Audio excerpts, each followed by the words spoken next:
Halo teman-teman, kembali lagi di channel Toporoso. Selamat datang di konten Medika, Medium Berliandika.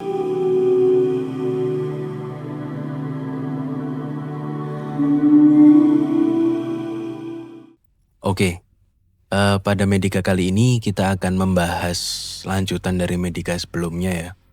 Medika sebelumnya kita sudah membahas tentang sebuah sistem. Jadi pada dasarnya kita itu melakukan pencarian pertanyaan, itu bukan mencari jawaban, tapi mencari sistem dari pertanyaan kita sendiri. Why-nya, kayak gitu ya. Oke, kita masuk bahasan ya. Masuk bahasan tentang aku akan membahas kategori kesadaran.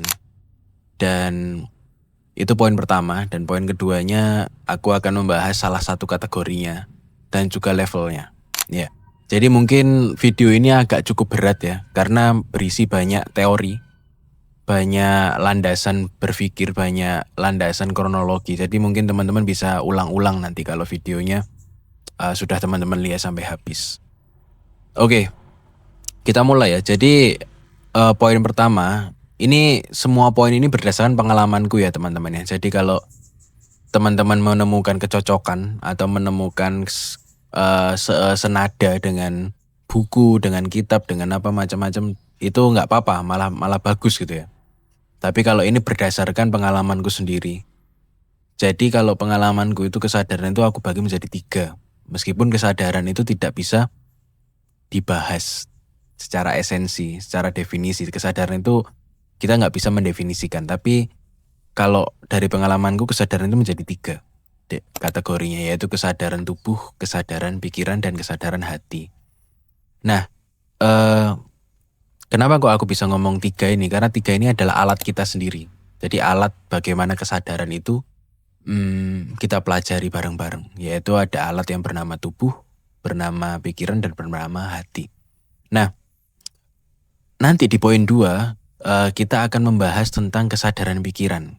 Kita akan membahas salah satu mekanisme ilmu kesadaran yang bernama kesadaran pikiran. Tapi sebelum masuk ke kesadaran pikiran, kita harus tahu dulu definisi kesadaran pikiran itu apa. Kalau sesuai definisiku ya, jadi kesadaran itu adalah sebuah ilmu yang membuka mata. Jadi tidak menyelesaikan keuanganmu, tidak menyelesaikan penderitaanmu, tidak menyelesaikan kegelisahanmu, tidak membuat kamu lebih bersyukur, tidak membuat kamu lebih bahagia, tidak membuat kamu lebih melimpah ya. Ini bukan ilmu dukun ya teman-teman. Kalau banyak komunitas kan ngomongnya pelajari ini untuk membayar hutang, pelajari ini untuk membeli Ferrari, McLaren, Lamborghini macam-macam ya. Pelajari ini untuk lebih bisa tidak gelisah dan sebagainya. Jadi kalau di sini, kalau di Toporoso aku disclaimer ya, kalau Toporoso itu membahas sistemnya, bukan hasil akhirnya. Bukan hanya asal gonta-ganti identitas, bukan hanya asal rezeki itu tiba-tiba melimpah, tiba-tiba gini, tapi kita akan membahas sistemnya. Nah, kembali lagi ya, aku akan membahas kesadaran pikiran, dan nanti aku akan memberikan beberapa level di kesadaran pikiran. Nah, kembali lagi, kesadaran pikiran itu adalah sebuah keterbukaan ya, sebuah keterbukaan melihat. Kesadaran kan bagaimana kita hanya melihat. Bagaimana kita membuka mata lalu melihat pikiran itu sendiri. Ya, jadi pikiran adalah pikiran. Kesadaran adalah kesadaran, tapi kesadaran bisa melihat pikiran itu sendiri. Nah, untuk bisa melihat pikiran itu kan banyak hal ya. Dan banyak hal yang kita dapatkan. Salah satunya adalah sistem pikiran itu sendiri. Nanti kita akan membahas sistem pikiran itu di level-level di poin 2. Jadi kesadaran pikiran itu adalah sebuah ilmu kesadaran yang mempelajari pikiran, menyaksikan pikiran, memahami mekanismenya, sistemnya, dan kronologinya bagaimana itu terjadi. Ya, kurang lebih seperti itu. Setelah kamu sudah tahu dan sudah menyaksikan keterbukaan itu, maka kamu bisa mengolah pikiranmu, mendaya ciptakannya, membentuk sesuatu, menciptakan realita baru, dan seterusnya. Kayak gitu ya. Oke, itu untuk poin nomor 1 tentang kategori kesadaran dan kesadaran pikiran. Nah, poin nomor 2 ini agak panjang tentang levelnya, ya levelnya. Level ini aku dapat dari pengalamanku sendiri ya teman-teman ya. Jadi kalau nggak sesuai ya monggo, kalau sesuai ya monggo. Jadi terserah, ini keterbukaan aja. Keterbukaan bagaimana aku menemukan lalu aku men-share ke kalian gitu kan. Oke. Level ini itu punya 3 wilayah ya, kayak 3 provinsi ibaratnya gitu ya. Yaitu wilayah pertama itu sebagai modal awal pikiran. Poin nomor 2 adalah pikiran itu sendiri, ya, olahan dari pikiran. Poin ketiga adalah tujuan dari pikiran. Ya, jadi ada 3 wilayah. Wilayah pertama itu adalah modalnya. Ya, wilayah kedua itu adalah cara mengolahnya ya, cara olahan dari modal itu sendiri. Poin ketiga, wilayah ketiga itu adalah tujuannya. Ya, kalau aku bisa nyebutnya, poin 1 itu adalah sebelum pikiran itu ada. Jadi modal dari pikiran. Yang poin nomor 2 itu adalah saat pikiran itu ada. Poin nomor 3 itu adalah sesuatu ketika pikiran itu telah mulai lebur. Jadi ini itu terinspirasi dari Innalillahi wa inna ilaihi raji'un atau Sangkan Paraning Dumadi. Jadi awalnya modalnya apa, lalu diproses, lalu lebur. Tujuannya peleburan atau penyatuan, ketunggalan, keesaan yang sebelumnya aku bahas. Nah, setiap wilayah itu punya levelnya. Ya, jadi ada 3 wilayah tadi ya. Itu punya levelingnya masing-masing. Wilayah pertama punya 3 level, wilayah kedua punya 3 level, wilayah ketiga punya 3 level. Jadi total levelnya ada 9. Total levelnya hanya ada 9. Dan setiap level itu juga punya konteks modal, proses, dan tujuan. Ya, modal, proses, dan tujuan. Sama, jadi wilayahnya itu punya 3 cabang yang juga modal, proses, dan tujuan. Nah, untuk wilayah 1 atau provinsi 1 itu aku bagi menjadi 3, yaitu modal, proses, dan tujuan itu. Yang level 1 sebagai modal, level 2 sebagai prosesnya, level 3 sebagai output tujuannya. Ya. Nah, level 1 aku beri nama signal. Ya. Jadi di wilayah modal pikiran, wilayah besar ini, modal pikiran, sebelum pikiran itu ada dalam tanda kutip, itu punya levelingnya. Lah, level 1 adalah signal. Nah, signal ini itu hanya sebatas signal. Signal itu entah itu kamu sebutnya dari semesta, dari keilahian, dari kepekaanmu di lingkungan sekitar dan sebagainya. Ini hanya signal, letupan signal pertama. Kalau Big Bang itu Big Bang-nya gitu ya. Kalau teori alam semesta itu Big Bang-nya, letupannya pertama, letupan pertamanya. Ya, itu signal nomor 1. Dan ini tidak bisa diterjemahkan Mas Ian, karena masih bersifat signal, hanya sebatas signal. Ya, itu poin level nomor 1. Di wilayah modal pikiran ya, modal awal pikiran terbentuk. Level kedua adalah preverbal. Jadi bagaimana signal itu ditangkap oleh sebuah alat. Alat itu bisa jadi panca indramu dalam memperoleh alat signal itu tadi. Jadi ketika kamu mendeteksi signal, itu harus ada alatnya. Jadi level 2 itu preverbal, itu sebelum verbal, sebelum diterjemahkan. Itu signal itu harus bergabung dengan sebuah alat. Harus terhubung dengan sebuah alat yang kita sebut panca indera. Oke? Nah, setelah itu terjadi, ya setelah level 2 itu terjadi, masuk ke level 3, yaitu outputnya. Outputnya apa? Adalah terjemahan. Nah, level 3 ini aku sebut verbal. Jadi sebelum preverbal, sebelum kan pre ya. Sebelum verbal level 2, level 3 adalah verbal. Verbal itu apa? Verbal itu bagaimana kamu sudah mulai mensimbolikkan sinyal-sinyal itu. Jadi yang awalnya sinyal itu hanya sebatas frekuensi, hanya sebatas gelombang dan seterusnya, lalu kamu terjemahkan, kamu wujudkan. Wujudnya berubah apa? Entah itu simbol, Entah itu paragraf, entah itu huruf, alfabet, dan sebagainya. Dan verbal ini itu menciptakan sebuah bahasa, sebuah alat komunikasi, dan seterusnya. Nah, disinilah cikal bakal proses pikiran mulai timbul. Ya, karena kalau kita pikir-pikir ya teman-teman ya, pikiran kita itu walaupun kita nggak mengatakan, tapi di sini kan bisa ngomong ya, bisa ngomong banyak hal gitu loh. Nah, bisa ngomong banyak hal itu kemampuan verbal. Meskipun omongannya itu nggak bisa dibahasakan, dialfabetkan, tapi dia bisa berbahasa sendiri. Itu di level 3, di kemampuan verbalnya.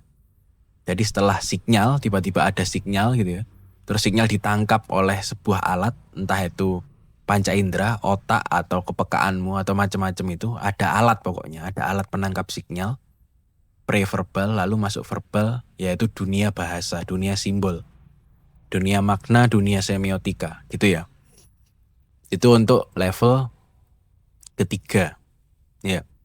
Nah, itu adalah wilayah pertama, modal awalnya. Jadi modal awalnya ada 3. Level 1, 2, sampai 3. Ya. Kita masuk ke wilayah selanjutnya. Setelah modal, itu kita masuk ke prosesnya, proses pengolahannya. Karena kita sudah punya modal nih, katakanlah aku pengen buka bisnis gitu ya, aku punya modal ya kan. Nah, kita proses nih, ini mau diapakan modalnya, kayak itu ya. Nah, modal wilayah pemrosesan modal ini itu juga ada 3 tahapan. Sama 3 tahapannya, modal, proses, dan tujuan.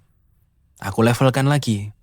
Jadi setelah tadi itu verbal, level 3, itu masuk ke level 4 itu abstraksi. Jadi kemampuan seseorang untuk membuat abstrak. Yang awalnya verbal itu hanyalah linier, di level 3 hanyalah linier, satu bahasa, satu simbol. Nah, ini ada kemampuan untuk mengkaitkan simbol satu dengan simbol yang lain, meskipun beda himpunan. Katakanlah misalkan simbol kata cinta dengan simbol kata laut, itu kita bisa hubungkan dengan apa? Dengan narasi bahwa aku mencintaimu seperti lautan.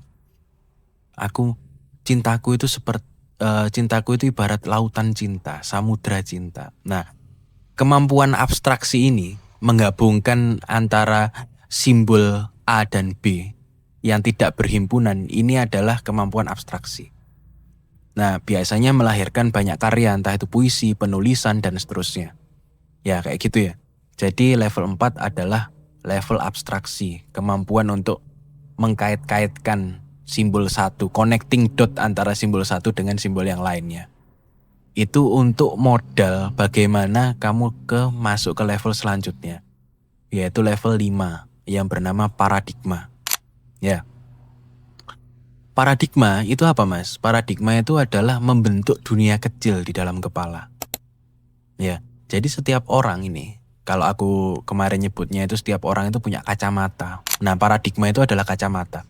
Setiap orang itu punya dunia kecilnya di dalam kepala. Ya. Misalkan kalau aku ngomong ini korek gitu ya. Orang lain koreknya itu akan berbeda definisinya. Karena dia punya dunia kecil yang mendeskripsikan korek itu yang berbeda dengan kita. Atau katakanlah kamu nyebut apa itu makna hidup. Nah, orang-orang beda-beda nih makna hidupnya. Nah, pemaknaan hidup setiap orang yang beda-beda itu berasal dari mana? Berasal dari paradigma, dari dunia kecil. Yang awalnya level 4 itu dia mampu mengkaitkan ya, connecting dot antara simbol satu dengan simbol lainnya. Nah, simbol satu dan lainnya itu dikumpulkan di satu ruangan. Terus ruangannya diberikan ambience. Ambience itu kayak apa ya? Nuansa. Nuansa ruangan ini apa nih? Minimalis, atau industrial, atau modern, atau jadul, atau tradisional gitu. Jadi nuansa inilah yang membentuk sebuah dunia. Dunia kecil di dalam kepala. Dan orang kalau terjebak di dunia kecil ini, di paradigma ini, maka bisa jadi menyalahkan paradigma lain. Paradigma orang-orang yang berparadigma lain. Contohnya misalkan aku paradigmanya Kristen gitu ya. Wah, ada orang Islam, ini aku salahkan orang Islam. Aku buat kafir. Kamu kafir, kamu gak sesuai dengan paradigmaku. Misalkan kayak gitu ya. Dan sebagainya. Jadi paradigma ini bagus untuk kreativitas ambience. Karena dunia kecil dia. Tapi tidak bagus untuk toleransi. Ya, maka perlu level selanjutnya. Level setelah paradigma, yaitu level 6 yang bernama meta paradigma. Nah, meta paradigma karena meta, dia itu melampaui paradigma sehingga kamu itu bisa masuk di ruangan-ruangan lain selain paradigmamu sendiri. Jadi kamu menciptakan dunia kecil lain yang berbagai macam dunia kecil di dalam kepala yang bisa kamu hubungkan, kamu bisa bebas masuk keluar di situ. Nah, yang awalnya kamu paradigma aja, yang hanya dunia kecil saja, satu kacamata saja. Ini kamu bisa mulai melepas kacamatamu, terus memakai kacamata lain, melepas kacamatamu, memakai kacamata lain. Jadi kebebasan pemakaian kacamata, kebebasan penggunaan ruangan-ruangan dunia kecil itu yang bernama, yang kita sebut sebagai meta paradigma. Yaitu kemampuan kamu mengolah paradigma dengan masuk ke paradigma-paradigma kecil lainnya. Ya, inilah cikal bakal open-minded atau toleransi. Sehingga di meta paradigma, kemampuan kamu menyalahkan orang lain itu berkurang. Karena apa? Karena kamu sudah bisa masuk ke dunia paradigma orang lain. Dunia kecil dari orang lain, dunia kecil dari orang lain. Nah, kalau di paradigma aja, itu belum tentu itu terjadi. Karena kamu hanya fokus di satu dunia kecilmu. Di level 5. Sedangkan di level 6, di meta paradigma, kamu bisa loncat-loncat nih. Bisa bertamasyaria di dunia-dunia kecil itu. Aku sebutnya sebagai multiverse ya. Jadi universe-nya nggak hanya satu tapi bisa beragam universe. Yang awalnya di paradigma kamu hanya punya satu universe, bahwa kamu memandang semuanya itu hanya satu. Bahwa wah ini kalau aku paradigma Islam, semua ini adalah Islam dan harus Islam gitu kan. Nah, sedangkan di meta paradigma ini nggak harus Islam. Karena Islam adalah salah satu paradigma. Hindu adalah salah satu paradigma. Kristen adalah salah satu paradigma. Kurang lebih seperti itu ya. Ya. Jadi di wilayah proses pengolahan pikiran itu ada 3 step, 3 level. Level 4 lanjutan tadi ya. Level 4 adalah abstrak. Level 5 adalah paradigma. Level 3 adalah meta paradigma. Oke? Abstrak itu adalah modal untuk olahanmu di paradigma. Nah, setelah kamu mengolah di paradigma, tujuanmu adalah open-minded yang menciptakan paradigma-paradigma kecil, dunia-dunia kecil yang lain di dalam kepala. Ya. Oke. Nah, meta paradigma ini itu kadang membuat kita gelisah, kadang membuat kita ragu-ragu. Karena apa? Karena kita tidak punya kendali di dunia-dunia kecil itu. Kita tidak punya kendali di dunia-dunia kecil itu. Kadang dunia-dunia kecil yang sudah kita ciptakan di dalam kepala itu saling bertabrakan. Ya, saling bertabrakan dan membuat kita bingung. Itulah kenapa kita masuk ke level 7, level selanjutnya. Yaitu ketika pikiran itu sudah mulai melebur. Ketika pikiran itu sudah mulai tahu dan mulai membias sehingga melebur menjadi kesatuan, keesaan, ketunggalan, dan seterusnya. Ya, kita masuk ke bahasan wilayah yang ketiga, yaitu wilayah tujuan atau wilayah peleburan, wilayah keesaan. Kita masuk ke wilayah itu. Wilayah ini punya 3 level juga. Ya, punya 3 level juga. Seperti yang aku sebutkan tadi, setelah meta paradigma, memang kamu toleransi, memang kamu bisa open-minded, tapi kadang kamu bingung. Karena apa? Karena saling bertubrukan, tidak ada kendali di situ, di dalam dunia-dunia kecilmu itu. Tidak ada Tuhannya di universe-universe kecil yang ada di kepalamu. Maka perlu ada level 7. Level 7 itu adalah eksistensial. Eksistensi, level eksistensi, level keadaan. Keadaan. Bukan keadaan kondisi ya, tapi keadaan, keberadaan dalam artian ini. Eksistensi itu memunculkan aku yang mengendalikan. Ya. Yang awalnya kamu tidak bisa mengendalikan dunia koleksimu di dalam kepala, dunia-dunia kecilmu itu saling bertabrakan. Ini ada sosok aku yang mengendalikan.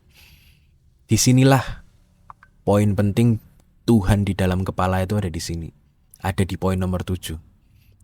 Jadi sesuatu yang lebih besar atau sesuatu yang lebih berkuasa yang bisa mengendalikan paradigma-paradigma kecil itu. Dan bisa mengendalikan kamu untuk masuk ke meta paradigma. masuk ke keluar masuk universe itu tadi. Keluar masuk portal dunia satu ke dunia lainnya. Di dalam kepala ini teman-teman ya. Di dalam kepala prosesnya. Nah,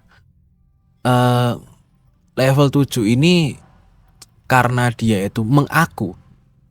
Karena dia ini punya si eksistensi aku.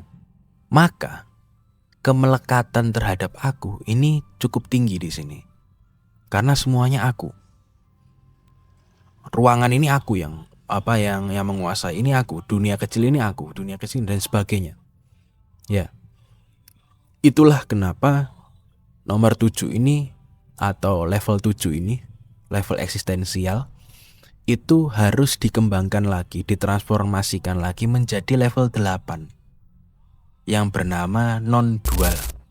Level 8 bernama non-dual. Non-dual itu maksudnya apa? Hilangnya dualisme. Jadi yang level 7 itu masih ada aku dan ada sesuatu yang aku miliki. Kalau di penyaksian itu ada aku yang menyaksikan, lalu ada sesuatu yang aku saksikan. Kalau di level 8 itu non-dual. Jadi dia lebur antara aku dan apa yang aku saksikan itu lenyap. Di non-dual. Ya. Di non-dual pelenyapan itu masih sebatas pikiran. Masih sebatas, maksudnya bukan masih sebatas pikiran, masih sebatas dirinya sendiri. Kurvanya itu masih untuk kesadaran dirinya sendiri. Nah, makanya itu perlu diteruskan lagi kepada level 9 yang level tertinggi, yaitu yang aku beri nama kosmik. Level kosmik. Jadi level ketika kamu itu sudah mengalami non-dual, melebur di situ, dan kamu menjadi semesta itu sendiri, semesta pikiranmu itu sendiri. Kamu menjadi kepalamu itu sendiri. Yang awalnya kamu itu hanya aku memiliki kepala di level 7, lalu kamu masuk ke level 8, kepala dan kamu itu hilang. Dan level 9 kamu menyadari bahwa kamu adalah keseluruhan semuanya. Disitulah kesadaran pikiran berhasil. Disitulah kesadaran pikiran terpahami dengan utuh. Ya, terpahami dengan utuh. Oke? Aku ulangi singkat ya, Pembagian level ini ada 3. Pembagian wilayahnya ada 3. Yang pertama wilayah untuk modalnya. Yang kedua wilayah untuk proses modalnya. Yang ketiga adalah output dari proses itu. Oke? Nah, wilayah pertama itu punya 3 level. Yang pertama signal, yang kedua preverbal, yang ketiga verbal. Ya. Masuk ke wilayah kedua yang bernama pengolahan modal. Itu ada 3 juga. Yang pertama abstrak, yang kedua paradigma, dunia kecil tadi, yang ketiga adalah multiverse-nya atau meta paradigma. Oke? Nah, setelah itu masuk ke wilayah ketiga, wilayah ketunggalan, tujuan utamanya, keesaannya. Itu ada level eksistensi pertama, yang kedua adalah non-dual, yang ketiga adalah kosmik. Ya, kayak gitu ya. Oke, kita keep dulu itu ya. Kita masuk dan melompat ke bahasan penyaksian. Ya. Di dalam Toporoso, aku sudah mengajarkan 3 teknik penyaksian, yaitu penyaksian subjek, penyaksian jarak, dan penyaksian objek. Oke? Ya. Penyaksian subjek itu pada dasarnya dia akselerasi dari setiap kesadaran. Dan kalau memang ini konteksnya adalah kesadaran pikiran, maka penyaksian subjek itu akselerasi dari level 6 ke level 7. Dari level 6 yang meta paradigma ke level 7 eksistensial. Kenapa kok seperti itu, Mas? Kalau kamu mengalami penyaksian subjek yang sudah mempraktikkan ya, itulah kenapa teman-teman. Toporoso itu, kunci belajar di Toporoso cuma 2. Praktik dan memahami sistem, itu aja. Kalau kamu belum praktik tapi langsung memahami sistem, bingung. Kalau kamu hanya praktik aja tapi nggak tahu sistemnya juga bingung. Nah makanya kalau di Toporoso cuma 2 kuncinya, praktik dan memahami sistemnya. Memahami sistem dari apa? Dari pengalaman praktikmu itu loh. Oke, nah sekarang kita coba mempelajari penyaksian subjek. Penyaksian subjek itu adalah akselerasi dari metaparadigma ke eksistensial. Contohnya, di dalam praktik penyaksian subjek itu kan kita sedang belajar bahwa aku menyaksikan atau aku menyadari ada aku yang sedang ini gitu ya. Aku menyadari ada ini, ya kan? Ketika kemarahan datang, aku menyadari bahwa aku sedang marah. Kayak gitu kalau penyaksian subjek. Jadi subjeknya yang kita fokuskan. Ada aku yang sedang marah, aku saksikan. Ada aku yang sedang berpikir, aku saksikan. Ada aku yang sedang makan, aku saksikan. Begitupun juga dengan metaparadigma dan eksistensial. Ketika eksistensial itu, ketika metaparadigma itu tidak ada akunya, kamu tidak menyadari akunya, dan itu hanya dunia-dunia paradigma kecil-kecil itu, yang itu bahkan bisa membuat kamu bingung. Kamu perlu sosok otoritas di situ. Nah, kemunculan sosok otoritas ini itu dipacu oleh penyaksian subjek. Aku menyaksikan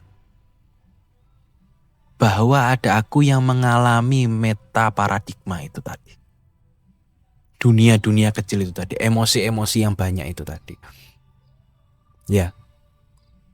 Itu menumbuhkan akunya si penyaksian subjek itu. Itu hanya sebatas itu. Membantumu mengakselerasi dari metaparadigma ke eksistensial. Itu ya. Itu untuk penyaksian subjek.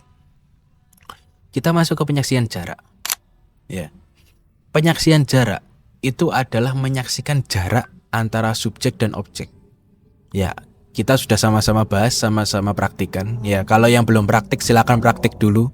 Karena kalau penyaksian ya, teknik penyaksian kalau nggak mengalami langsung, nggak tahu, nggak akan tahu tentang sistem yang aku bahas ini. 9 level ini aku pastikan akan bingung.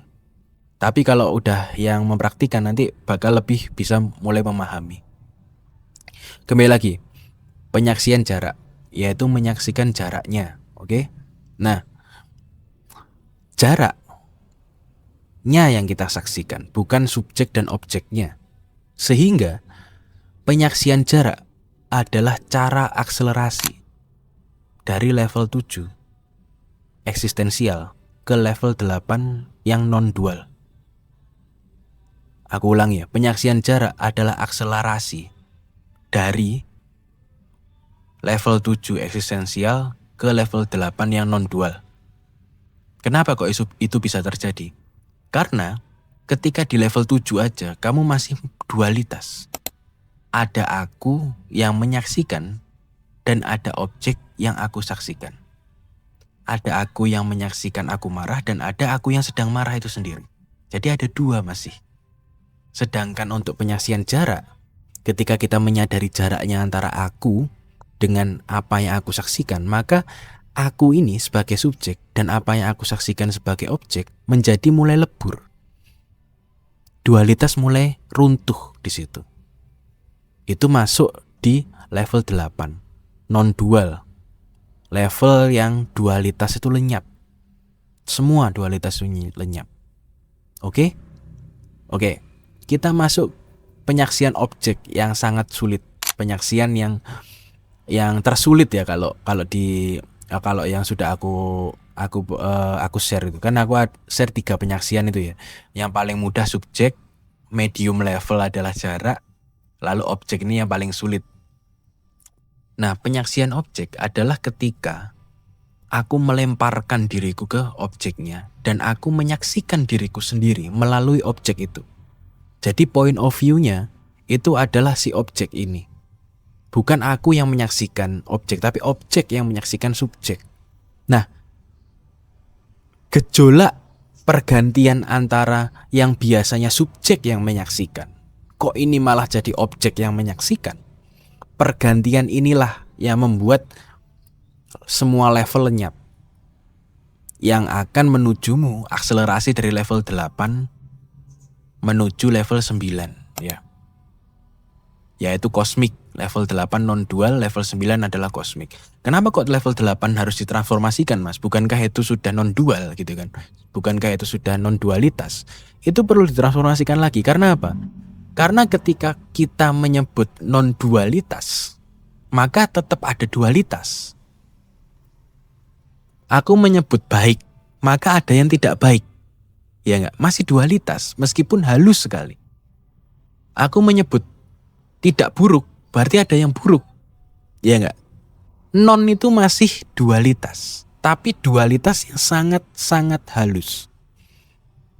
Sehingga di level non-dualitas ini, kebanyakan orang bingung tentang tentang cara menggunakan dualitas. Karena dia ketika menggunakan kebaikan atau menggunakan keburukan, dia akan mendualitaskan. Nah, kurang lebih seperti itu. Jadi non-dualitas ini itu adalah peleburan nilai yang kasar dari dualitas, tapi dia tetap mendua sebenarnya. Di intinya tetap mendua. Intinya ini yang harus kita transformasi menjadi kosmik. Kosmik ini adalah sesuatu yang esa, yang keilahian dan sebagainya. Bayangkan kalau level 8 itu adalah non-dualitas atau kosmik lah paling enggak. Kosmik di level permukaan, masih di awal sekali. Karena itu gerbangnya itu adalah non-dualitas. Keesaan itu gerbangnya di non-dualitas. Nah, setelah masuk lagi, ditransformasikan lagi, itu baru benar-benar keilahian, benar-benar keesaan dan seterusnya. Sebutannya macam-macam, teman-teman. Nah, penyaksian objek, kembali lagi ya. Penyaksian objek adalah percepatan teknik pemantik untuk dari non-dual menjadi kosmik.